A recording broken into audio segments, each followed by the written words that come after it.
CISAE, Congreso Internacional de Seguridad, Salud, Ambiente y Emergencias.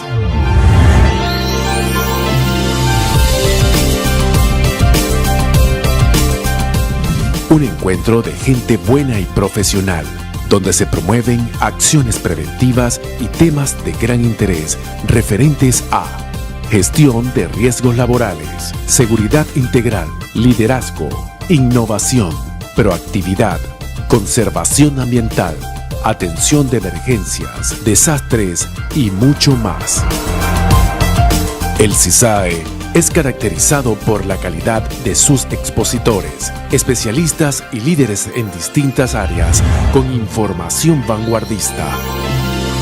En el CISAE se desarrollan y transfieren conocimientos que aportan a la cultura de seguridad, prevención y resiliencia, siempre acorde a estándares y leyes nacionales e internacionales. Bienvenida gente buena. Bienvenidos al CISAE.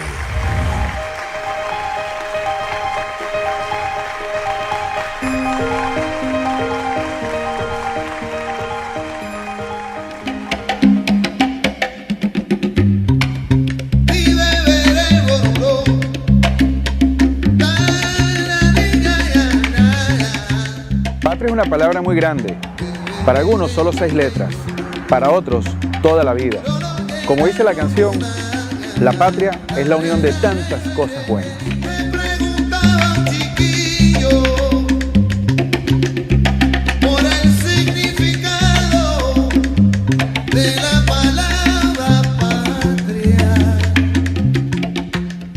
Panamá ha sido nuestra patria. Es un suelo bendito donde nacieron mis hijas, Mariana y Manuela. Es un sitio que nos ha brindado hogar, el hogar que tanto anhelamos, el hogar que tanto queremos. Panamá es nuestra patria.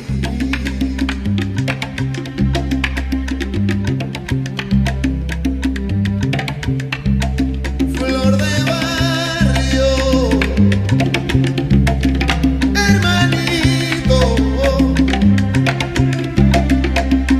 patria, son tantas cosas. El Congreso Internacional de Seguridad, Salud, Ambiente y Emergencias es un tributo académico y profesional al país. Es una forma de hacer patria. El CISAE es la unión de muchas personas buenas. Es un símbolo de unión, es un símbolo de integración, donde cada quien puede aportar lo mejor de sí. Hermanito, patria, son tantas cosas bellas.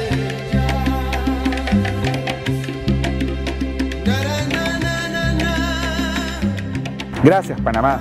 Gracias, gente buena. Gracias a cada persona, a cada organización que ha confiado en nosotros. Gracias a todas aquellas personas que de forma directa o indirecta han creído en nosotros, han confiado en el CISAE. Gracias, Panamá. Gracias, patria. Gracias, gente buena.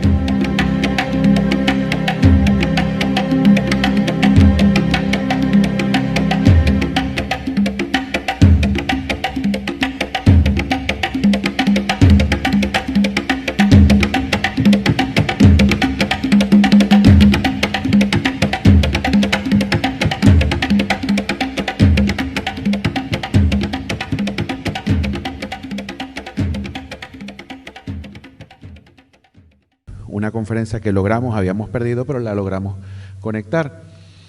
Y esta conferencia es breve, es corta, pero es muy valiosa. ¿Tú conoces a Ricardo Montero, Paola? Hola a todos y muy buenos días. Muy buenas Aquí lo tardes, tenemos. No estoy muy claro. Vamos a despedirnos con él. Mi nombre es Ricardo Montero Martínez. Soy ingeniero industrial, doctor en ciencias técnicas, profesor de la Universidad Autónoma de Occidente en Cali, Colombia, donde soy el director de la especialización y la maestría en seguridad y salud en el trabajo.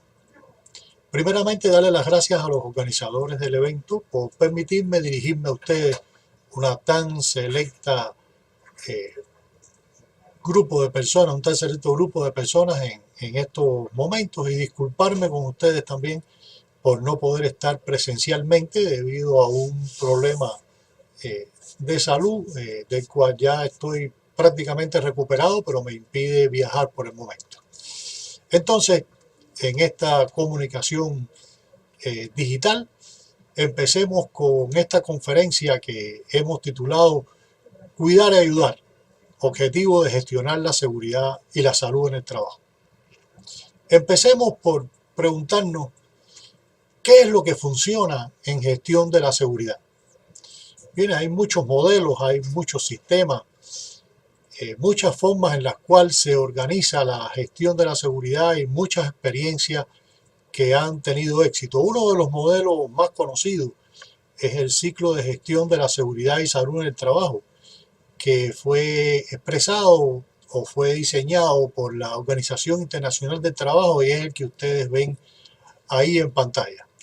Este es un ciclo de gestión basado en el famoso ciclo de gestión de prácticamente cualquier cosa, PHBA, conocido como ciclo de Shewhart o ciclo de Deming, en la cual está la planificación, la organización, la ejecución, el monitoreo y la mejora continua.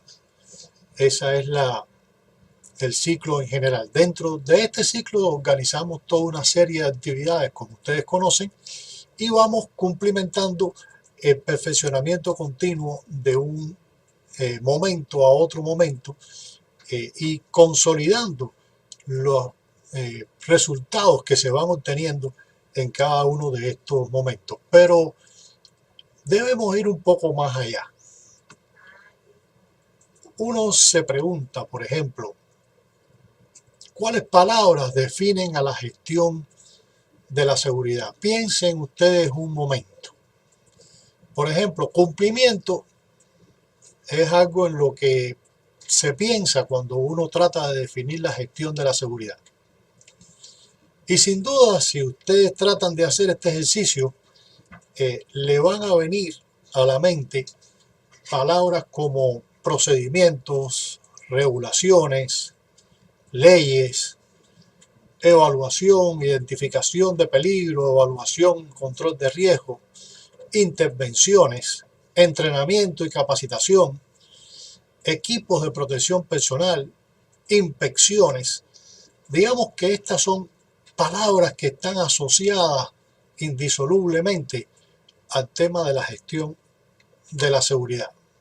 Pero el llamado de atención aquí es, se nos están perdiendo otras que nos definen incluso como personas y que definen nuestra profesión como especialistas en seguridad y salud en el trabajo. ¿Dónde encontramos o quién pensó en palabras como escuchar o aprender o cuidar o ayudar? ¿O quién pensó en influencia social? ¿Nos falta de alguna manera humanizar estas prácticas? Porque difícilmente se puede decir que en principio no nos guía el humanismo a los que trabajamos en este campo. Básicamente, la primera razón por la que trabajamos en este campo es porque tenemos una alta dosis de humanismo. Si no, nos dedicáramos a ganar dinero con otras cosas. ¿Por qué escogimos esta? Probablemente porque tenemos una vocación importante de humanismo, pero lo que hacemos realmente le da ese toque de humanismo a nuestra profesión, o más bien realizamos prácticas y se nos va perdiendo cuál es la esencia de trabajar en la gestión de la seguridad y la salud. Uno puede preguntarse, ¿soy el responsable de la seguridad de los demás? Y la respuesta es no. A veces uno se lo imagina, que uno mismo, una persona, el especialista en seguridad, es el responsable de la seguridad de los demás. No es cierto. Para nada. Eso no es cierto. La seguridad empieza por mí. A veces se ve ese eslogan en algunas empresas. Y la respuesta es no. La seguridad tampoco empieza por ti. ¿Soy el máximo responsable de mi seguridad y la de los demás? Otro eslogan que se ve también muchas veces en las empresas. Y la respuesta es no. Tampoco eres el máximo responsable de tu seguridad y la de los demás. Parece que sí, pero no. Porque, por ejemplo, usted no es el que decide que se va a colocar a riesgo. O sea, usted se coloca a riesgo porque tiene que trabajar, por necesidad. Usted no decide los procedimientos, usted no decide las herramientas que utiliza, usted no decide las máquinas con las que trabaja, usted no decide sobre la capacitación y el entrenamiento que usted recibió, usted no decide sobre los procedimientos de trabajo que tiene que utilizar, usted no decide sobre la competencia de los demás trabajadores que le asignan para hacer su tarea. Decir que usted es el máximo responsable de su seguridad y la de los demás es entender mal el mensaje de la seguridad. En realidad la seguridad empieza con nosotros, en plural.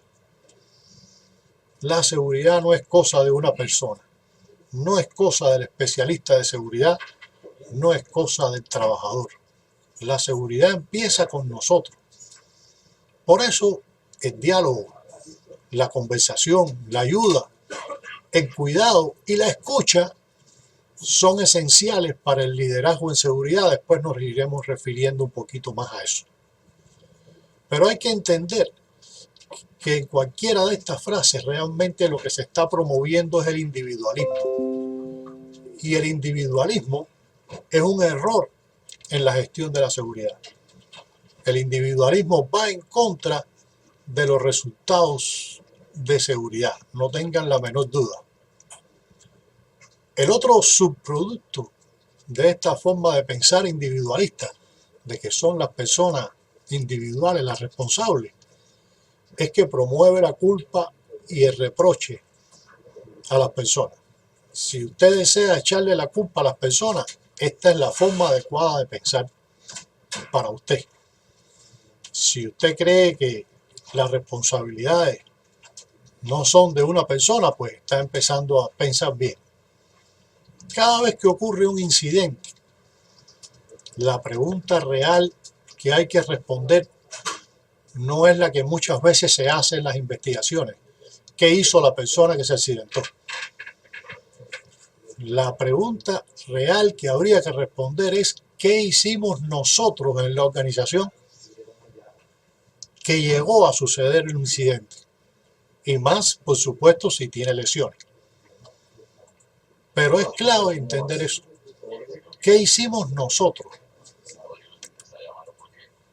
Y cuando hablamos de incidente, por ejemplo, podemos preguntarnos, ¿un comportamiento inseguro es un incidente? Bueno, si decimos que un incidente es todo evento con un potencial de causar daño, entonces un comportamiento inseguro también es un incidente. ¿Qué hago cuando lo observo como especialista en seguridad? Pienso en cumplimiento, pienso en la responsabilidad del observado, pienso en llamarle la atención, por ejemplo, cuando veo a alguien haciendo un comportamiento inseguro y decirle cómo lo corrijo. Esta es la forma en que pienso como especialista en seguridad. ¿Alguna vez pienso en avanzar más allá de estas tres preguntas que he hecho? ¿Realmente estoy consciente de que los comportamientos inseguros son un síntoma de algo que estamos, en plural, haciendo y que es perfeccionable en la organización?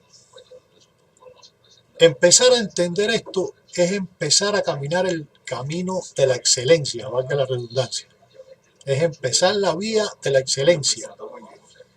Entender que los comportamientos inseguros son síntomas de problemas y no son la causa raíz del problema.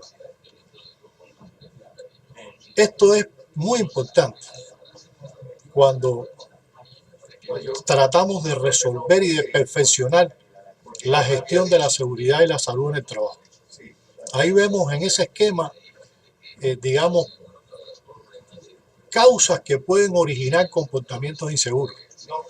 Incluso no todas necesariamente tienen que ser causa raíz, puede haber incluso más allá de ellas, ¿no? Pero son todas causas que explican comportamientos inseguros, todas las que se muestran en pantalla en este momento. Por otro lado, nos podemos preguntar, ¿creemos que hay que lograr comprometer a los trabajadores con la seguridad? Las respuestas más probables que den cualquiera de los que están sentados frente a mí es que efectivamente sí debemos comprometer a los trabajadores con la seguridad. La próxima pregunta entonces lógica es ¿cómo lo hacemos? ¿Cómo los comprometemos? Y hay algo que es básico en lograr el compromiso. El compromiso comienza escuchando, no hablando. Nos dedicamos mucho a hablar y en realidad nos dedicamos poco a escuchar. Eso tenemos que cambiarlo. Tenemos que ser capaces de escuchar a las personas. Tenemos que ser capaces de escuchar el por qué hacen lo que hacen, para poder entender por qué lo hacen y para poder descubrir causas raíces, causas organizacionales que están logrando que la persona realice determinados comportamientos o que están influenciando que la persona realice determinados comportamientos. Y ahí hay que tener claro de que la insistencia en que el trabajador es el responsable mayoritario de los accidentes es la mayor distracción para el perfeccionamiento de la seguridad. Si usted cree que resolver los problemas de la accidentalidad pasan por decirle al trabajador que trabaje más seguro, y esa es la dirección principal, usted está avanzando hacia atrás. No es la dirección principal. Usted cuando observa un comportamiento riesgoso, tiene que analizar críticamente qué es lo que llevó a la persona a hacer el comportamiento riesgoso. Y tiene que desechar en principio de que es un irresponsable o de que tiene mala actitud o de que quiere hacer las cosas por indisciplinado. Deseche eso, déjelo como últimas causas que puede analizar y empiece a analizar qué características organizacionales son las que están provocando ese comportamiento en el trabajador.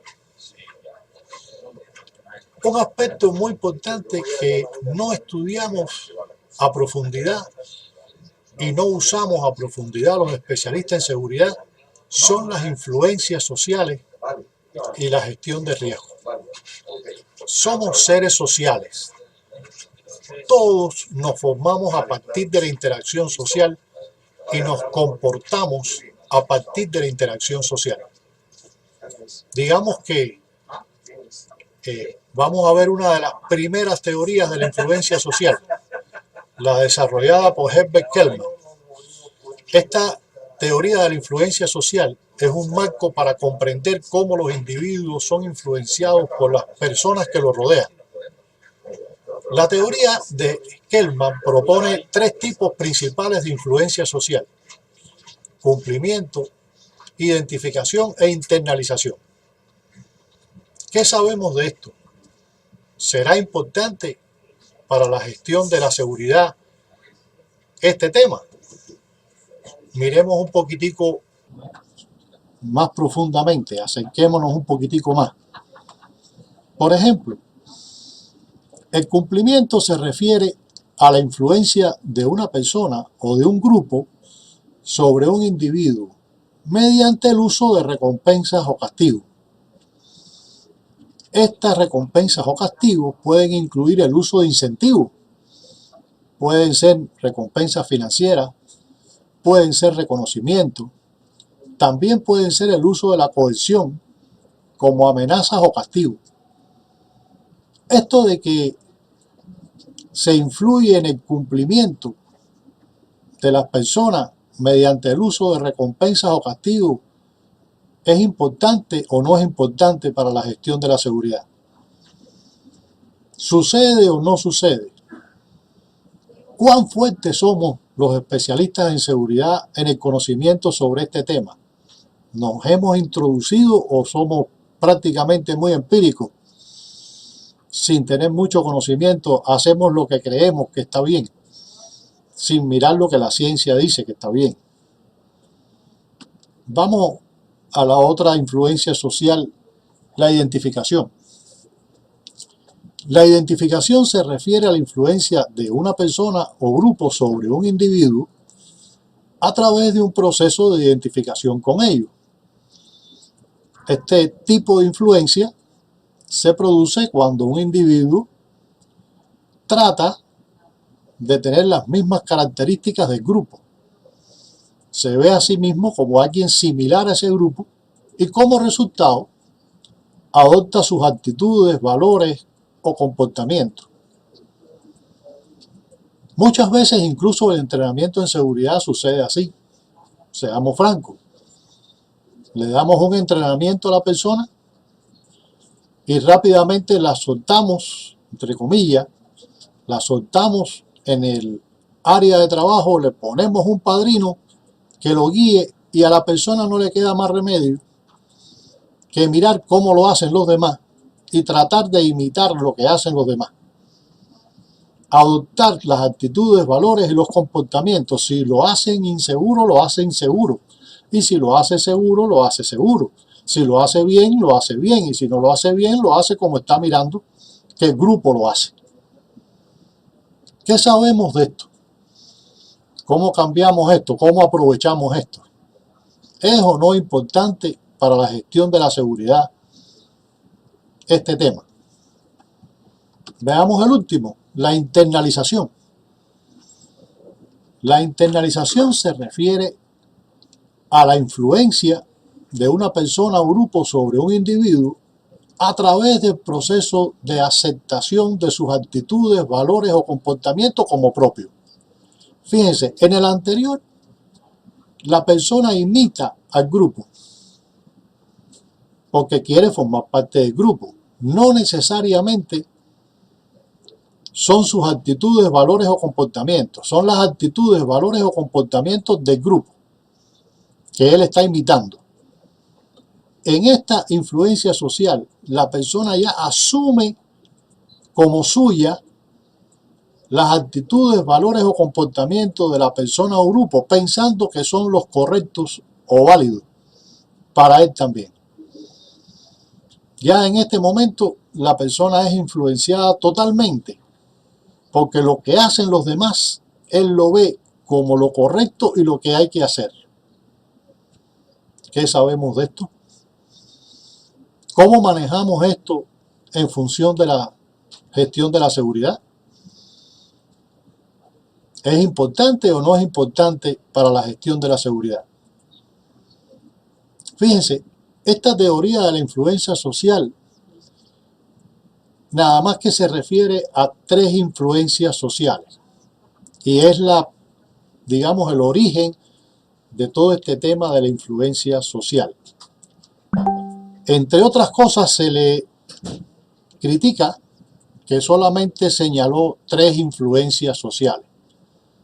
¿Hasta dónde ha ido el desarrollo de esta teoría de la influencia social? Si miramos hoy, por ejemplo, este es un mapa de las estrategias sobre influencias sociales que nos ofrece uno de los grupos más importantes que ha estado trabajando en este tema, que es un grupo australiano. Y fíjense que yo le mencioné 3, y claro que mi intención no es explicarle todas las que se mencionan ahí.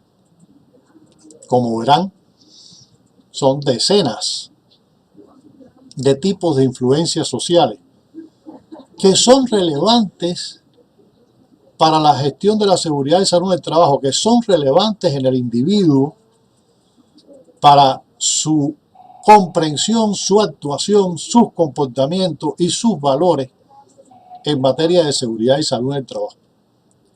Este es un campo que sin duda debiera ser objeto de mucha atención por parte de los especialistas en seguridad y salud en el trabajo, ya que define cómo las personas se van a comportar. Este tema de la influencia social está muy asociado a lo que hoy se reconoce como que el contexto influye en el comportamiento del individuo. Es otro tipo, hay uno de esos ejemplos de influencia social que toma muy bien esta parte del contexto. Por ejemplo, todos sabemos lo que es una playa sucia, en la cual está llena de basura, regueros de vasos plásticos, regueros de residuos de comida, etcétera, etcétera. ¿Cuán fácil es que si usted está en esa playa toda sucia y usted está consumiendo algo, usted también tire el papel hacia ese lugar? Si total todo está sucio. ¿Cuán fácil es si la playa estuviera completamente limpia que usted tirara el papel? Probablemente no lo tirara. Probablemente usted lo guardaría y esperaría encontrar un cesto de basura donde depositar sus residuos. Esa es la importancia del contexto. El contexto moldea el comportamiento, pero no es la única influencia social que existe. Y si lo complicamos más, las influencias sociales realmente interaccionan entre ellas. Pero eso no nos exime de estudiarlas, no nos exime de prepararnos más en este campo, porque si entendemos que el comportamiento es esencial en la gestión de la seguridad, pues entonces tenemos que estudiar todo lo relacionado con el comportamiento, no seguir tratándolo de forma empírica. Pongamos un ejemplo disruptivo de la diferencia entre hacer cumplir y cuidar y ayudar. Digamos, un trabajador recibe una noticia desagradable, recibió un mensaje en su teléfono de que su hija estaba muy enferma, por lo cual la persona salió del puesto de trabajo, siguió caminando y comenzó a enviar mensajes de texto caminando. De repente, un especialista en seguridad lo reprendió por enviar mensajes de texto mientras caminaba. Cuando se le preguntó después al especialista si quería saber el contexto, por qué estaba haciendo eso, él dijo que no tenía tiempo para el contexto o el cuidado. Él era responsable de la seguridad de todos aquí y no estaba para eso. Entonces uno puede preguntarse, ¿es correcto? ¿Qué enseñamos? ¿Qué le enseñamos al especialista? Es correcto que él detenga a la persona que está enviando mensajes de texto mientras camina, no hay ninguna duda. Eso es un riesgo. Pero es lo más importante para ese individuo. Ese individuo percibe que está recibiendo alguna ayuda, algún cuidado, alguna caridad. Cuando el especialista le hace eso y no entiende el problema que tiene la persona y por qué lo está haciendo, ¿dejaría usted de enviar mensajes de texto caminando si está en esa situación?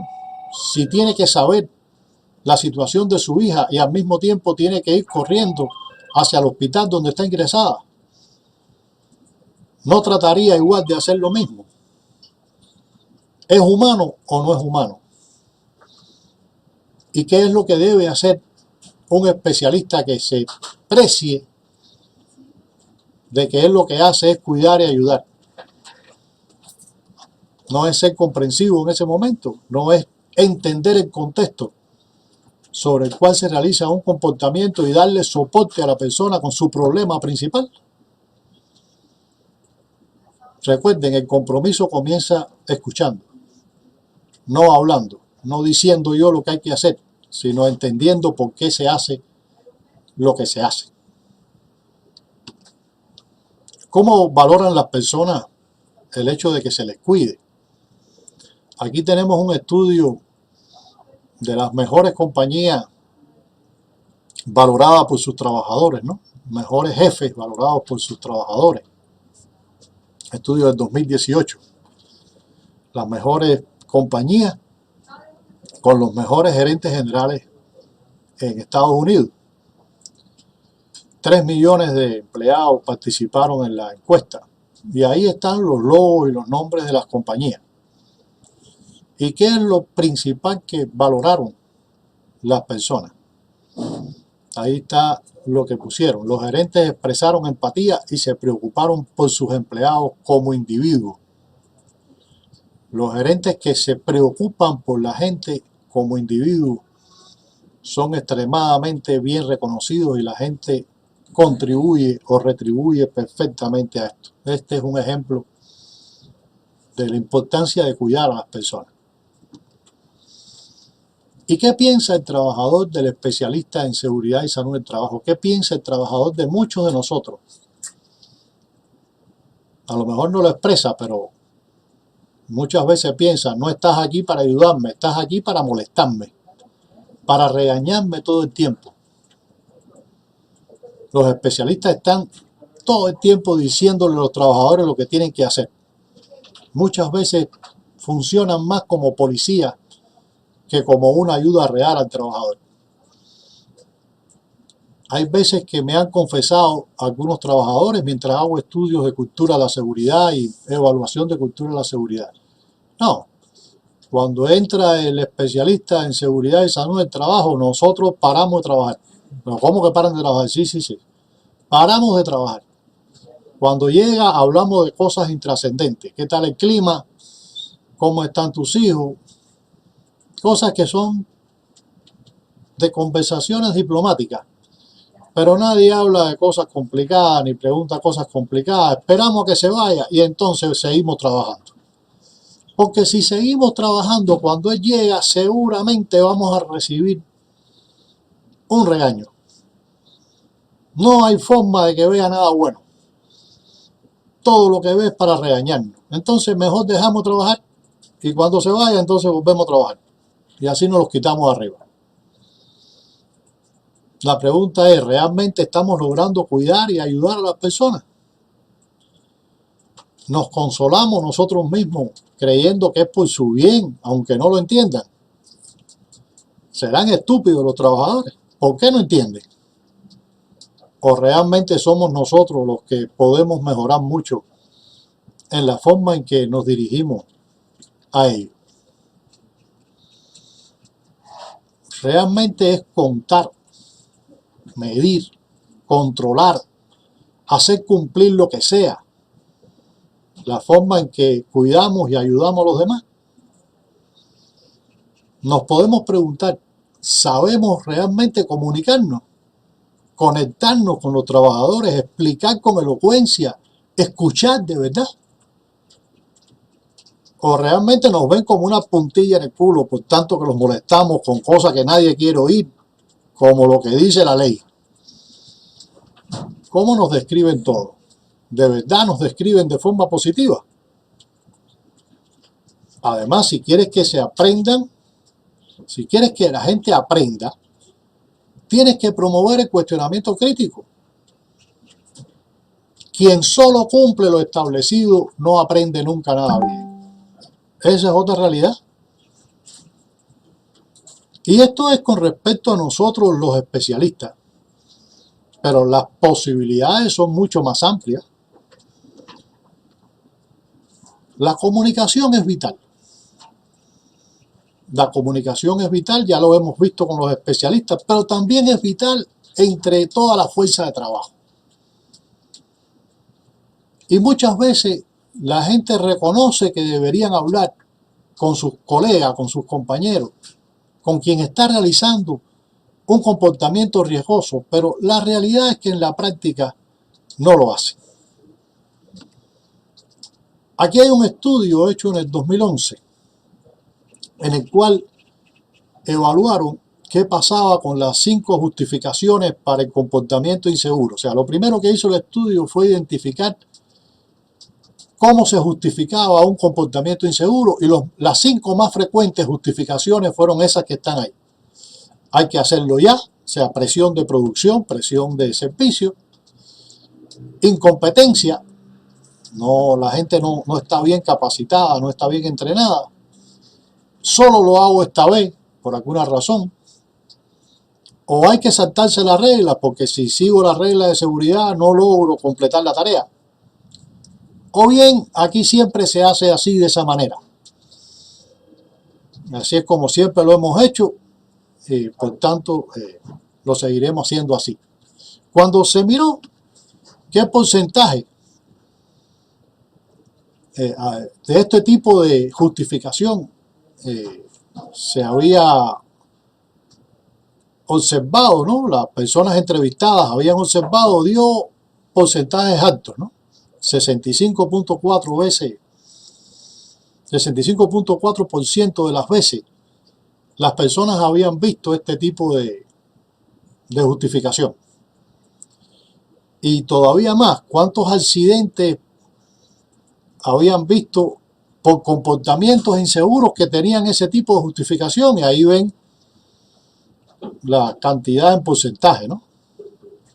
Y la pregunta más interesante que hay atrás de eso, se le preguntó a las personas cuántas veces intervino para ayudar a las personas. Y como ven, el porcentaje es muy bajo, no llega al 20%. Incluso llegando al 0% cuando las personas hacían los comportamientos inseguros por presión de producción o los servicios, o sea, porque sus jefes los habían mandado a que tenían que hacer eso ya. Ahí nadie se mete, inclusive. Entonces fíjense que efectivamente se observan mucho estos comportamientos y la gente interviene muy poco.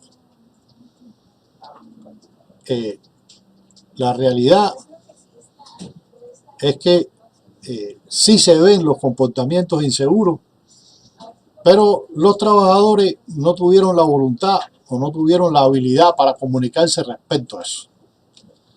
La buena noticia es que ese 18,8% de veces que sí se habló con la persona, que sí se intervino, los que intervinieron reportaron que alrededor de un 63% de las veces la persona a la cual le hacían la observación reaccionó de manera positiva y empezó a trabajar de forma segura. Y eso es un grandísimo impacto, sin duda alguna, y de alguna manera debiera ser bien aprovechado. Así que hay que hablar. Las conductas verbales también se refuerzan, como cualquier otro comportamiento. Cuando se empieza a hablar y se empieza a trabajar en este tema, pues se logra expandir esta idea de que hay que ayudar a los demás. Mientras empiece uno, otros siguen y otros siguen y otros siguen y se va expandiendo el tema. Y eso también tiene un efecto en la conducta de la seguridad. Y entonces la atención a la seguridad crece y crece y se puede alcanzar un nuevo nivel de energía de gestión que favorece muchísimo el desempeño de la seguridad. Los datos muestran que hablar con alguien, cuando es un colega, hablar con alguien acerca de la seguridad puede ayudar a cambiar su comportamiento. Y también tiene un efecto sobre el que habla. La persona que habla, que interviene cuando hay un comportamiento inseguro, lo piensa mejor cuando va a ser un comportamiento inseguro, se pone más alerta. Entonces, esto es muy aprovechable. Cuando llamas la atención, puedes influir en el comportamiento consciente de la persona. A veces la persona está en automático y en automático se generan muchos tipos de errores humanos, lapsus y deslices que no son conscientes, que aparecen, y si la actividad es críticamente peligrosa, pues puede ayudar a generar un incidente que eventualmente puede llegar a generar una lesión. Así que si usted interviene, usted hace que la persona vuelva a tener conciencia de lo que está haciendo, a prestarle atención más de mayor cantidad y a organizar mejor su procedimiento seguro. Las prácticas de seguridad consciente se basan más en el razonamiento que en el cumplimiento. La persona interpreta la situación, interpreta el riesgo y toma decisiones de comportamiento en función de esa interpretación, pero tiene que interpretarlo, tiene que estar alerta, tiene que estar razonándolo. Cuando hay ayudas en materia de seguridad, cuando la gente se ayudan unas a otras, esto sucede. Entonces, las prácticas de seguridad consciente ni siquiera se basan en seguir procedimientos, sino en la evaluación en tiempo real del problema, del riesgo por parte del trabajador, pero para eso tiene que estar muy alerta. Y hay que estar claro de que esto que teóricamente estoy explicando hay que ayudarlo con un diseño organizacional que le dé soporte, que la promueva, que promueva este tipo de conversación. Y hay que estar claro también que no es que vamos a hablar más y ya de seguridad. Hay que hablar y hay que lograr que pasen cosas por hablar. Si cuando usted habla de seguridad la gente plantea un problema, ese problema debe ser resuelto. Si no se resuelve el problema y la cosa queda en que lo único que hacemos es hablar, la gente percibe que de nuevo están pensando que yo soy el que tengo que resolver el problema y entonces no hay ninguna percepción de prioridad. Tiene que haber consecuencias por esas conversaciones. Lo primero que hay que hacer es promover esa interacción. Bien, y esa interacción tenemos que promoverla a partir de la motivación y a partir del diseño adecuado. Por ejemplo, solicitar sugerencias a los equipos de trabajo para mejorar la seguridad, sin duda es una buena vía, pero requiere diseñar muy bien el subproceso. Porque cuántas veces los buzones de sugerencias empiezan y al cabo de un tiempo están con telaraña porque nadie mete una sugerencia, porque todo el mundo se da cuenta que nadie le hace caso a esa sugerencia. Entonces, ¿para qué voy a contribuir con algo que a nadie en realidad le importa? Que fue puesto ahí para decir que había un programa más, pero hasta ahí. Entonces, toda interacción requiere un diseño que hay que pensar bien para que funcione. Obviamente los trabajadores van a estar más abiertos a la retroalimentación relacionada con la seguridad si los que la practican hacen un mejor trabajo cuando dan interacción y cuando reciben retroalimentación.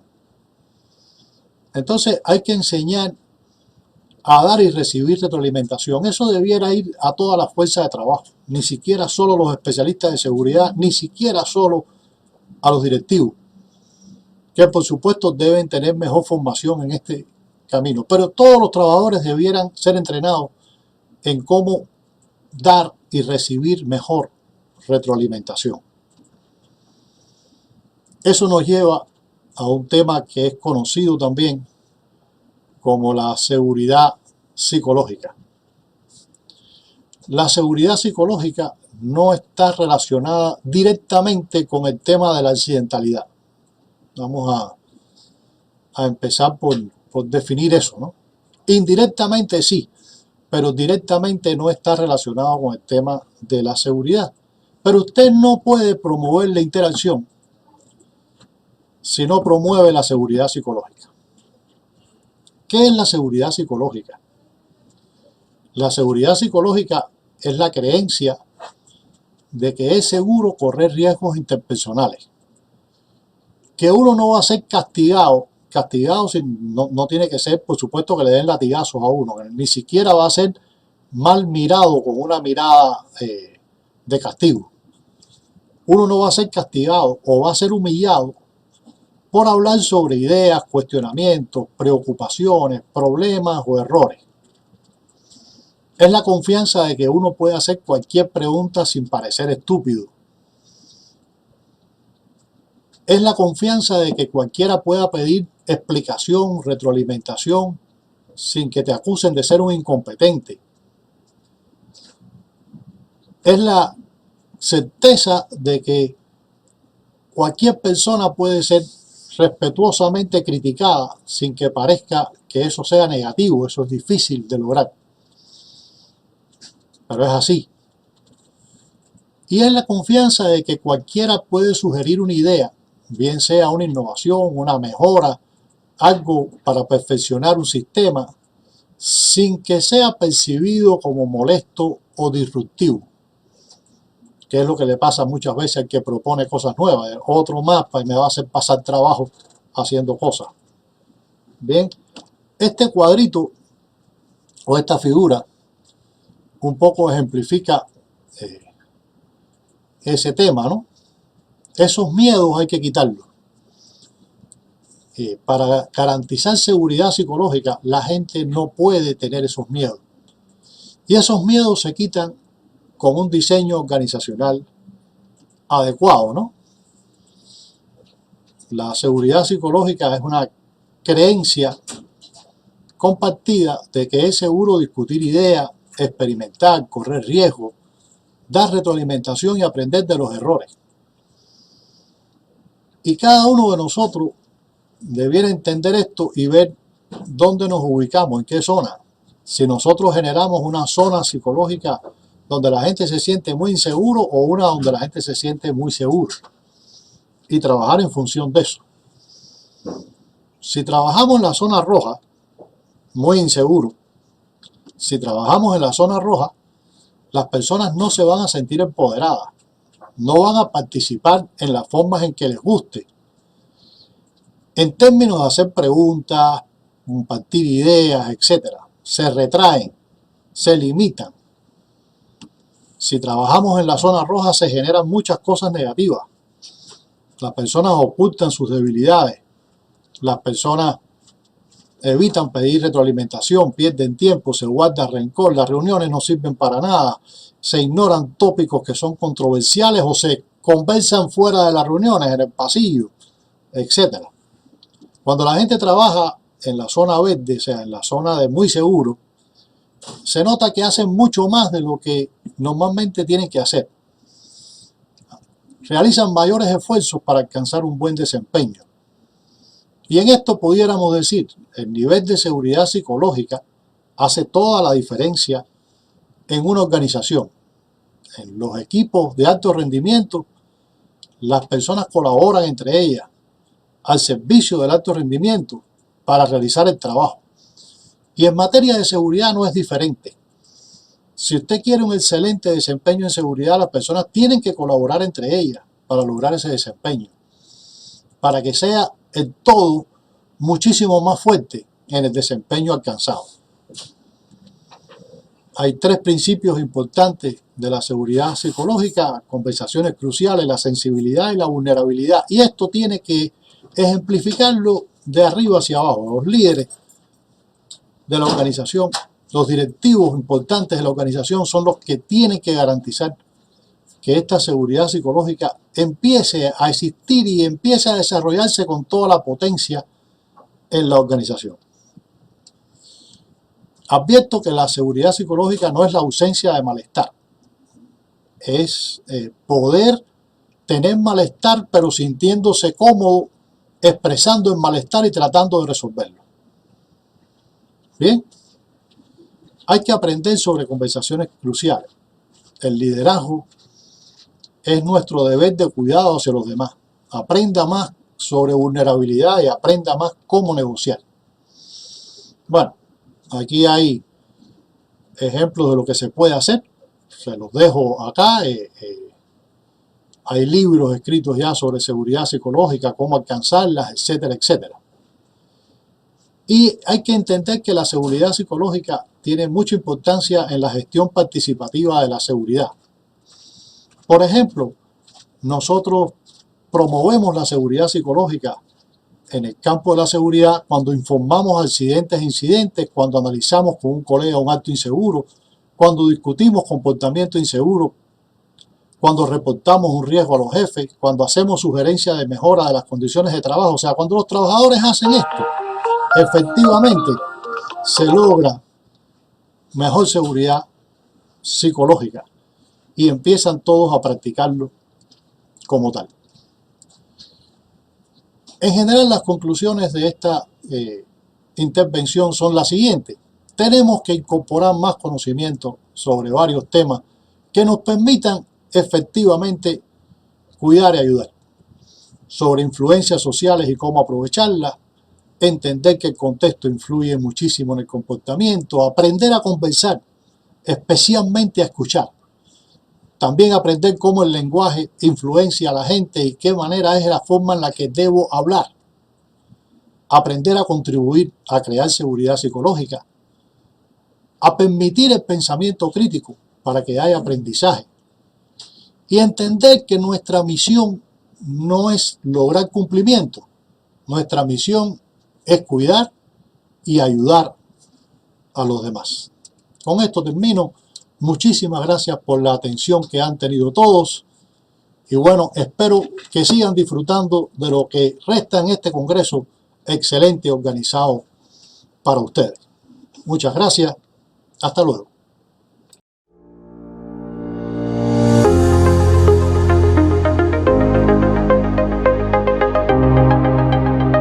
PROISEG, Proyectos y Seguridad de Panamá. Bajo el sello de profesionalismo, es una empresa comprometida a desarrollar un servicio asertivo y oportuno en materia de prevención. Seleccionados para realizar toda la seguridad y salud laboral del montaje, desmontaje e inauguración de la ampliación del Canal de Panamá, formar, capacitar y acreditar al 90% de todo el personal que trabaja en el sector de telecomunicaciones en la República de Panamá son algunas de las responsabilidades que desempeñamos como empresa. Proyección y planificación es el futuro seguro. Por eso, la seguridad es un valor que promovemos.